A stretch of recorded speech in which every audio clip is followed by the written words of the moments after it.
अस्सलामुअलैकुम नाजरीन, आप देख रहे हैं JN न्यूज और मैं हूं आपकी होस्ट रुबीना चौधरी। सबसे पहले नजर डालते हैं आज की अहम खबरों पर।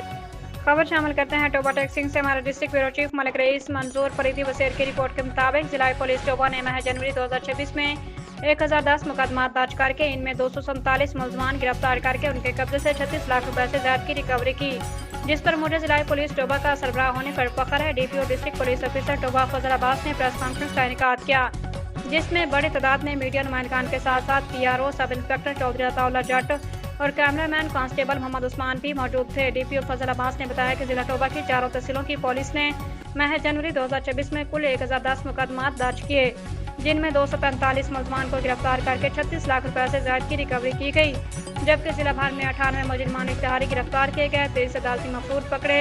जिला भर में नाजायज असले के 36 मुकदमा दर्ज करके इसी तादाद में मुलजमान गिरफ्तार किए गए, जिनसे बंदूक 2 अदद, पिस्टल 39 अदद, राइफल 2 अदद, रिवाल्वर 1, 79 गोलियां बरामद की। मंशियात के 63 मुकदमा दर्ज किए गए। मुलजमान के कब्जे से 17 किलो 630 ग्राम से ज्यादा cheers, 2 kilo 498 gram heroin, 1877 litre शराब, 3 चालू भट्टियाँ, 2 किलो 525 ग्राम आइस, 285 लीटर कच्ची शराब बरामद हुई।